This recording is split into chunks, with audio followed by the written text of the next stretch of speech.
بسم الله الرحمن الرحيم الحمد لله والصلاة والسلام على رسول الله وعلى آله وصحبه وسلم أجمعين وبعد السلام عليكم ورحمة الله وبركاته. Tumpembeleza Allah subhanahu wa ta'ala era netumusinza jalla jalaaluhu netumwawula tetumugaseeko kintu kyonna, tumwenenyeza ebyo bye tuba tutatuukiriza muhakki ze yatuteekako, netumusaba atusonyiwe era atusaasire nga bwe tumuwanjagira atuwe ku birungi ebiri mu mabonika ge ate byatuwadde atutere mu baraka.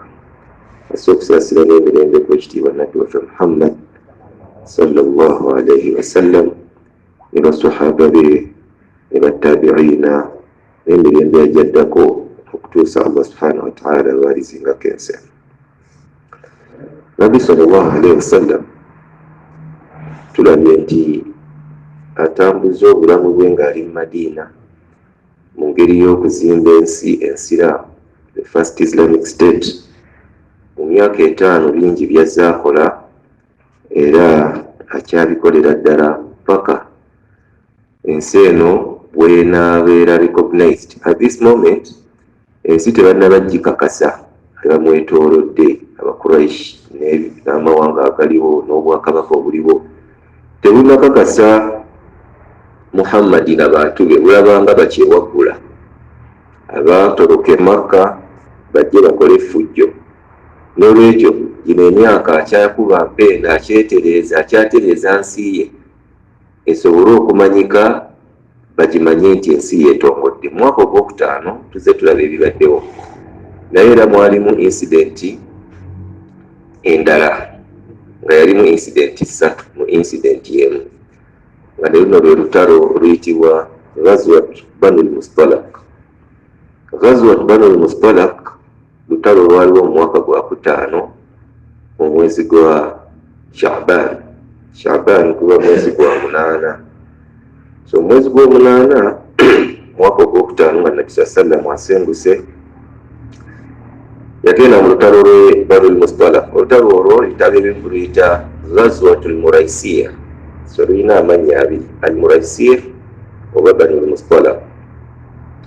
Al Muraisiya kitundu kyalimu oluzzi oba ensulo, kati ensulo ezo ne zivaako erinnya ly'olutalo olwo kubanga baalulwanira mu kitundu ekyo.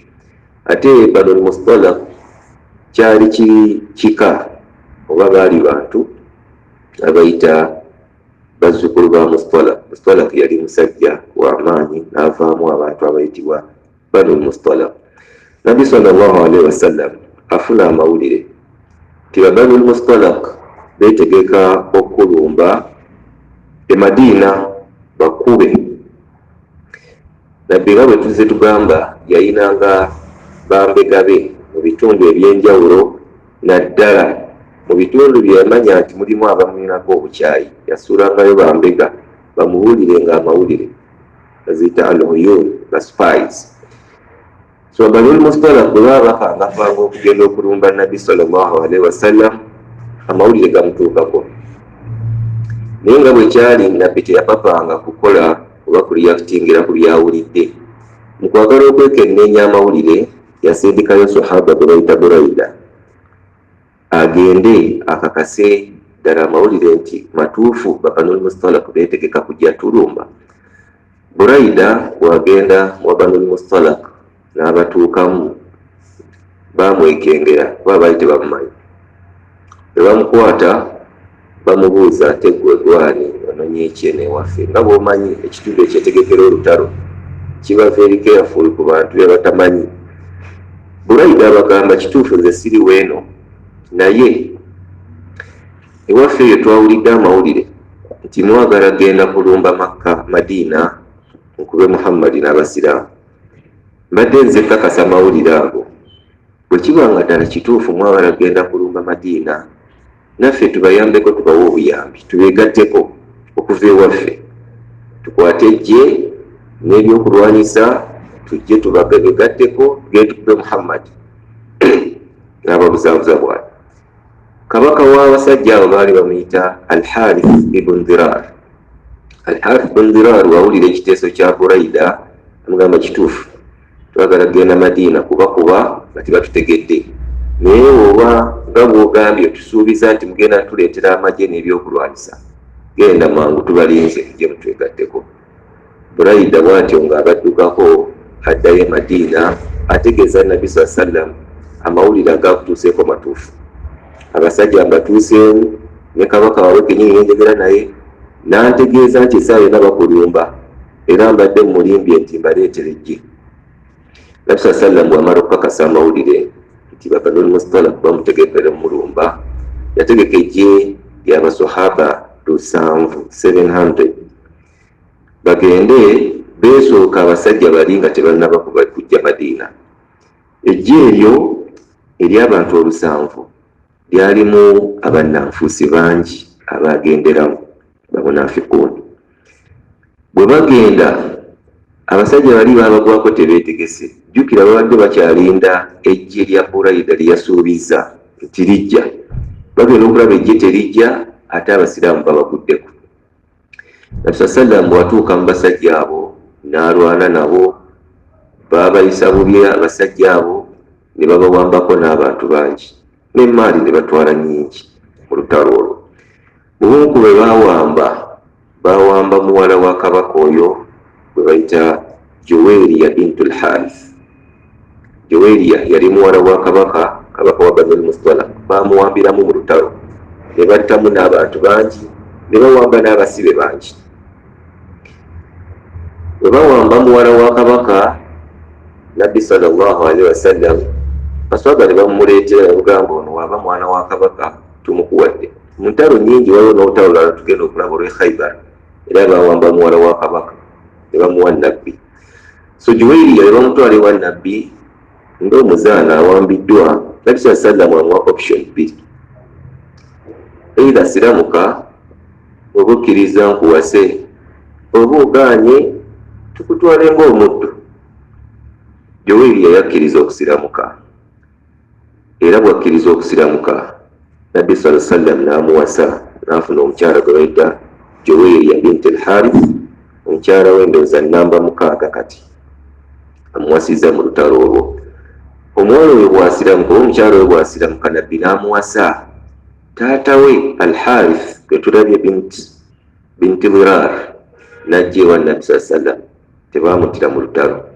Bwe yawulira nti muwala we agenze wa Nabbi yawulira essanyu n'agenda, kubanga omukyala ono bw'asiramuka basahaba bonna ne bagamba tetusobola kuddira bakoddomi ba Nabbi ate ne tubatwala ng'abawambe, nti okusiramuka kwa Juwayriya kutaasizza abawambe bonna. Ne basalawo babate. Omwami oyo taata wa Juwayriya Al-Harith bw'awulira nga Nabbi awasizza muwala we n'ajja ewa Nabbi sallam naye n'asiramuka. So Al-Harith asiramuse, muwala we Juwayriya asiramuse, n'abasajja bali bonna be baali bakutte ng'abasibe bwe balaba nga kabaka asiramuse ne muwala we asiramuse nabo ne basiramuka. So Banul Mustalaq abaali basigaddewo be baali bawambye ng'abaddu baasiramukira mu lutalo olwo kumpi bonna.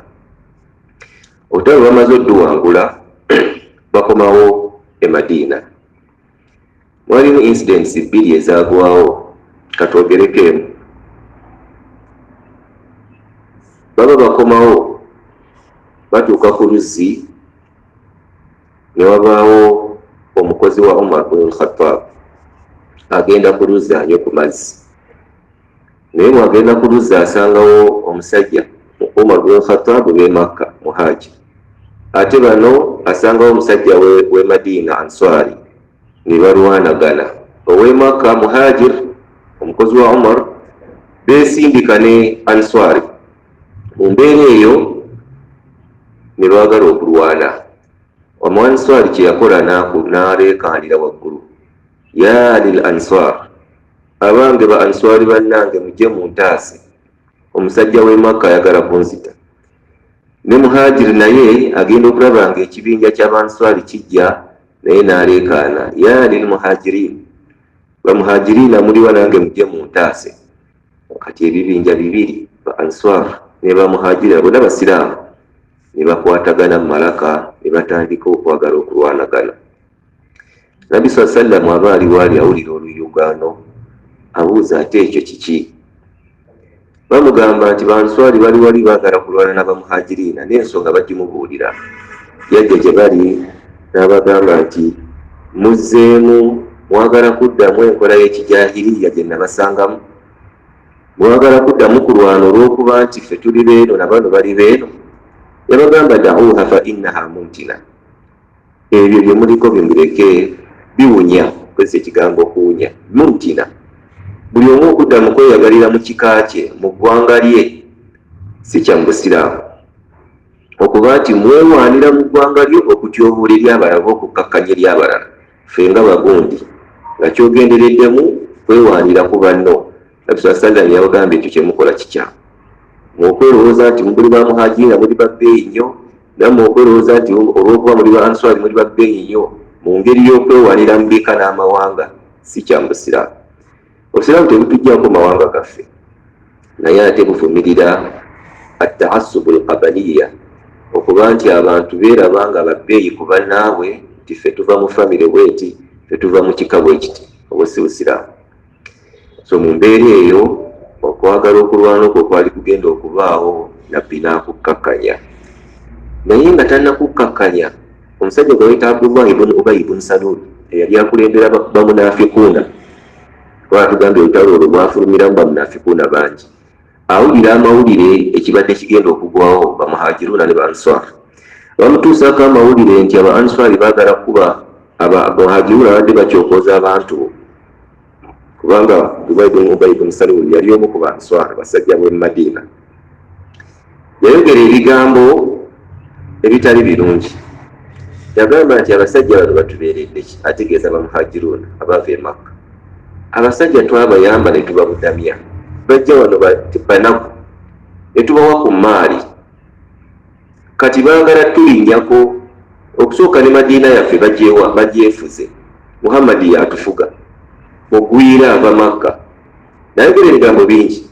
Nabbi sallam amawulire bagamutuusaako nti omusajja ali eri ayogera awanda muliro, ayogera kino na kino na kino, mwajja mu nsi yaabwe mumanyigiriza ate mwagala.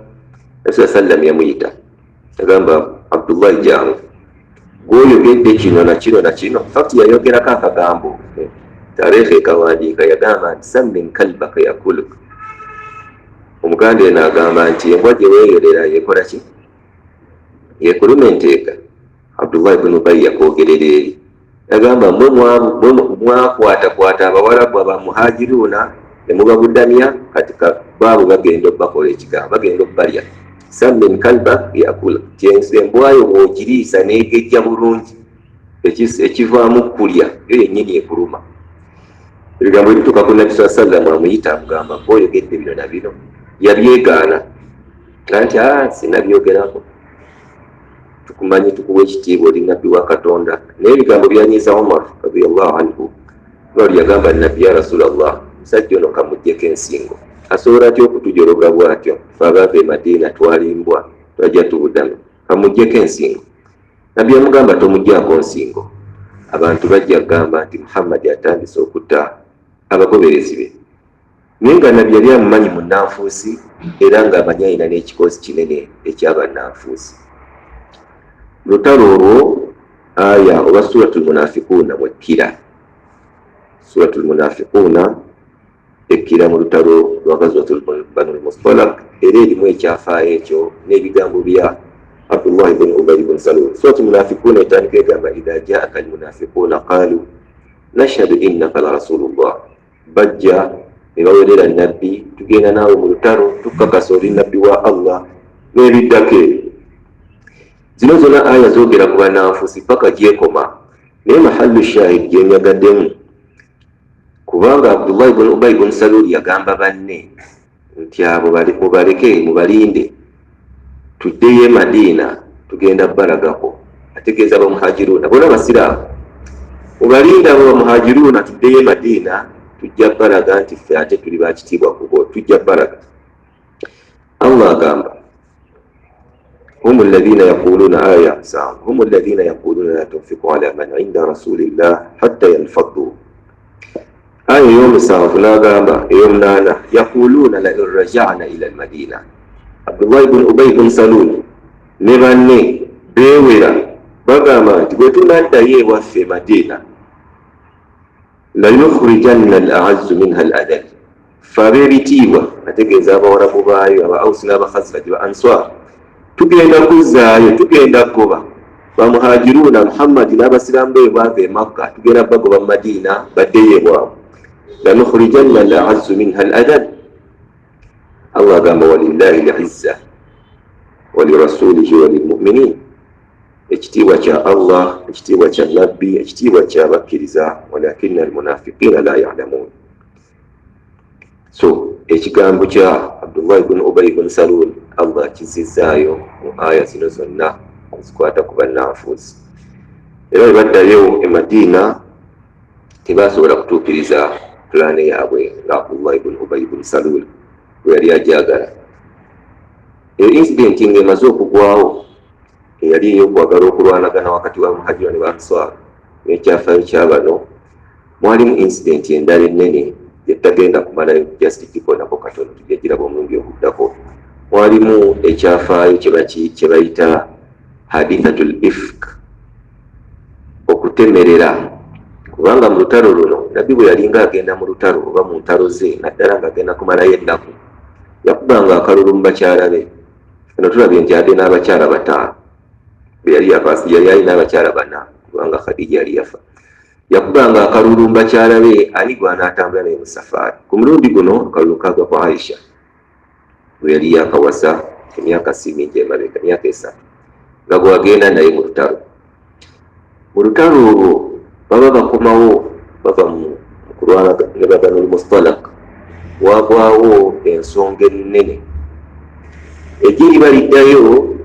Aisha radiyallahu anha yalina ekigaali kye bamuvugiramu, ekigaali nga kivugirwa ensolo, eŋŋamiya nga zikivuga ye ng'atudde mabega. Naye ava mu kigaali kubanga ejje lyatuukanga ne liwummulako, ne bamala okuwummula ne bamala ne bagenda. Kati ejje liba litambula, bwe lituuka we lyatuuka liwummuleko. Mu kuwummulako Aisha n'ava mu kigaali agende emanju yeyambe, n'atambulako ka distance. Kati avuga ekigaali teyamanya nti mukyala wa nabbi afudde mu kigaali. Ekiseera kituuka ekigaali kitambula. Aisha bw'agenda gy'agenze eyo manju mala byamaliriza, yasuula nekiresi ye. Nekiresi bw'emugwako aba akomawo agenda okulaba nga nekiresi tagirina, addayo anoonye nekiresi mu kkubo. Kati mu kunoonya nekiresi eno ejje ligenda, nabbi alira agamba nti tusimbule tugende. Ejje ne lisimbula, avuga ekigaali n'avuga n'agenda. Aisha ali eyo anoonya nekiresi, nekiresi emubuze. Paka bwe yakoowa n'agamba kanzireyo oba oliawo, n'abagamba nekiresi embuze. Agenda okudda we yalese ejje yali agenze dda, kitegeeza yalwayo mu kunoonya nekiresi. Agenda okusanga ejje we yalirese lyagenze dda. Amagezi ne gamwesiba, tewali ssimu, talina gwakubira, n'agamba kaneebake. Yali muwala muto, myaka 12, 13. Nala akaneebake bajja kutuuka eyo bajja kulaba nga sibalaba bajja kudda. N'afuna akafo ke, mukazi wattu ne yeebaka. Ejje lye likola ki? Ligenda. Naye mu jje lino mwalimu omusajja nabbi yali yamuwa omulimu, kamuyita Safwan ibn Mu'attal. Yali yamuwa omulimu nga yasembayo ebiseera ebisinga, nga yajja oluvannyuma lw'ejje najja ng'akuŋŋaanya ebintu ebigudde n'ebifaananako bwe bityo. Naye omusajja naye ekyafaayo Safwan ibn Mu'attal, oba oliawo kye tuba tukomako, tujja kumalayo ensonga yakiri. Aisha yeebaka we yeebase, amagezi gamwesibye. Kati Safwan ibn Mu'attal ava gy'ava. Safwan ibn Mu'attal yali musajja wa tulo nnyo nga yeebaka, tumutawaanya. Nga we tulina abantu wano oyinza okuba ne mukwano gwo ng'otulo tumutawaanya, olutulako bw'ati dakiika 3 nga tumukoze eki nga towamutute dda nemba mutalasa nemuba ku mirimu gy'amaanyi ye bwe tutumutwala. Kati ye Safwani yali musajja watulo, azuukuka ajja akola omulimu gwajja ava emabega bw'alonda bino agenda okwetegereza ekintu, alaba muntu naye nga tamumanyi, kubanga etteeka lya hijaabu lyali lyesse nga bwe twaliraba ku Zainabu ery'okwebikkirira lyali limaze okukka. Alaba omukyala naye nga tasobola mutegeera bulungi. Omukyala bw'agenda amusemberera ategeera nti ono Aisha mukyala wa Nabbi wadde yali yeebikkiridde. Yagamba nti la hawla wala quwwata illa billah. Kyekigambo kya Safwan oyo yali mukwano gwa Nabbi nnyo. Yagamba la hawla wala quwwata illa billah. Maama w'abakkiriza yasigadde emabega. Kati bwe tujja okutandikira ku kyafaayo kya ifk, naye kankoneko ku Safwan bun Mu'attal. Ono omusajja alina ekyafaayo Safwan. Lumu Nabbi sallallahu alaihi wasallam waba asomesa darasa ne basahaba, mukyala wa Safwan najja. Safwan bawe mwali n'omukyala n'abasahaba batudde, yajja ku mulyango wali ng'abakyala abakalukalu. N'agamba ya Rasulallah, nzize kuloopera mwami wange, ensonga ezi omusajja oyo zenze omuwaabira. Amuwaabira mu basahaba ate mu lujjudde. Ngamba ya Rasulallah, mwami wange oyo Safwan, ekisooka ankuba nga ndi muswala, ansanga nsala n'ankuba emiggo nenva muswala. Ekyokubiri, bwansanga nsiibye ansiibula lwampaka, ankako okusiibulukuka. Ekyokusatu, oyo ye jama ya subuhi yamulema, tasaala jama, abeera waka nga akoze eki, ng'afuruuta. Nabi sallallahu alaihi wasallam akyukira Safwan, tugaye mukwano gwe, amugamba Safwan, mukyala wo byakwogeddeko biwulidde? Nti mbiwulidde ya Rasulallah. Etegereza omukyala osobola okujja n'ayogera ebigambo bw'ati mu lujjudde lw'abaswahaba ng'owaabira mwami wo nsonga ezo ssatu. Ngamba omusajja oyo muwaabira ensonga ssatu zeezo. Nabbi abuuza Safwan, ebigambo bye bakwogeddeko bituufu? Gamba weeyozeeko. Gamba ya Rasulallah, ekisooka kyagambye mukuba nga ali mu swala kituufu. Omukyala oyo yeesaazasaaza nnyo asaalasaala nnyo, buli ssaawa omusanga ali mu swala, ate swala ze aziwanvuya nnyo. Tategeeza swala zino eza faraga, sunna. Nenva gyenva nenkomawo ewaka nentuula, omukyala musanga mu swala. Nenindiriza, omukyala tava mu swala. Obwana ne bukaaba, enjala ebuluma, alemedde mu swala. Nange ekyenkola nkwata kiboko nga mukuba ave mu swala, alabirire abaana abawe emmere. Bwe kiri awanvuye swala ze ategeezeza sunna. Bweba duha dakiika 3, obwana bukaaba, nange ndi awo mulinze, tava mu swala. N'olwekyo kyenva mukuba. Awo Nabbi yayogererawo hadisi, naye yagyogera ku bayimaamu. Yagamba bayimaamu, idha salla ahadukum binnaas falyukhaffif. Imaamu bw'asaazanga abantu awewulenga ku swala, tawanvula nnyo amakulu n'awa n'ensonga. Fa inna fihim ad-da'if, oba osaaza mulimu abanafu abatasobola kuyimirira kiwanvu, mulimu abato, mulimu abakulu, wa dhawil haja, wa fi riwaya wal musafir, mulimu abali ku safaari nga wonna awanvuya ajja kusayira ku bunkenke. Agamba omusajja nga tamala flight egenda kundeka neyifaanako bwebityo. Agamba wa dhawil haja, mu jama gy'osaaza mulimu abalina ebizibu eby'enjawulo. Akati bw'owanvuya ebirowoozo tebiba ku swala, baagala kumanya omusajja amala ddi. N'olwekyo yanenya omukyala, tesobola kusaala swala n'ogiwanvuya nnyo, abaana bakaaba, omwami tomufuddeeko, neyifaanako bwebityo. Amugamba ate ekyokumusiibulula, amugamba ya Rasulallah, kituufu omukyala asiibasiiba nnyo. Buli lunaku ngenda okudda ewaka yasiibye sunna. Nze mba mwetaaga mu nsonga zaffe ez'ekifo ez'obufumbo. Ngenda okudda nti nasiibye, nagenda okudda nti nasiibye. Nze mukwata lwampaka ne tugenda tumala ensonga zaffe, n'ava mu bufumbo. Kituufu. Nabbi n'agamba abakyala, omukyala bw'obanga onaasiiba olunaku lwa sunna, nga balo abeerawo ewaka, sooka omusabe olukusa, sooka omwebuuzeeko, njagala kusiiba, onzikiriza. Naddala abasajja nga babeerawa bakomakomawo ewaka oba bakolera waka, mulimu omusajja ye ng'embeera ze wayagala walabira omukyala we, wayagalira okumalira ensonga kati Safwan bwe yali. So agamba mukyala we nti omukyala tasiibanga ennaku za sunna okujjako nga yeebuuzizza kwani. Naddala bw'amanya nti omusajja abeera waka, abeerawo, osooka kusaba izini ya mwami wo n'osiiba olunaku lwa sunna. Eyokusatu, Safwan tusaala jjama ya subuhi kiki? Ya Rasulallah, Safwan awa ensonga, ya Rasulallah, ffe mu famire yaffe tulina ekirwadde kya tulo, twebaka nnyo okuviira ddala ku bajjajja, olugwawo bwenti otulo tukola ki? Naye olwazina olusi siwulira. N'olwekyo ekyo sikikola kuba nti saagala jjama, naye kiringa kirwadde bunafu buli mu famire, n'ekitange n'ejjajjange bwe tubadde. Kati kigambibwa olw'okuba nti Safwan yali musajja yeebaka nnyo, naye wagwa yeebakirawo, nabbi yali yamuwa tasiki ti bwe tugenda gye tugenze oba mu lutalo gwe nkuwadde olukusa weebakemu, kubanga yamanya nti musajja weebakemu bw'onaazukuka onaatwegattako. So mukuba nti yalinga yeebaka nnyo, nabbi yamukkiriza yajja okusemanga yejje. Kati we yeebaka mu lutalo olwo banul musala, bw'azuukuka agenda ajja anonderera, kwe kulaba Aisha n'ayogera ebigambo ebyo, la hawla wala quwwata illa billah. Yalina ensolo ye yagireeta n'agiwummuzaawo Aisha we yali. Aisha n'alinnya nga teboogedde wadde ekigambo n'ekimu. Ne basitula bagende banoonye ejje.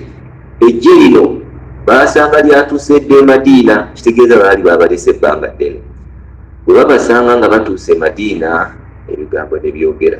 Abdullah ibn Ubay ibn Salul omulambo munnanfuusa ono yayogera ekigambo, yagamba nti Aisha tawonye Safwan ne Safwan tawonye Aisha. Teri awonye munne, akakabanga ketubaleseeyo bateekwa kuba bakyekoze. Awo ne wavaawo hadithatul ifk, ekigambo ky'okuba nti batemeredde mukyala wa Nabbi sallallahu alaihi wasallam. Ekyafaayo kino tujja kigazira mu maaso tulabe kyatwala bbanga ki, biki ebyakivaamu ne aya ezakka mu nsonga eno. Subhanaka Allahumma wa bihamdik, ashhadu an la ilaha illa anta, nastaghfiruka wa natubu ilayk. Assalamu alaikum wa rahmatullahi wa barakatuh.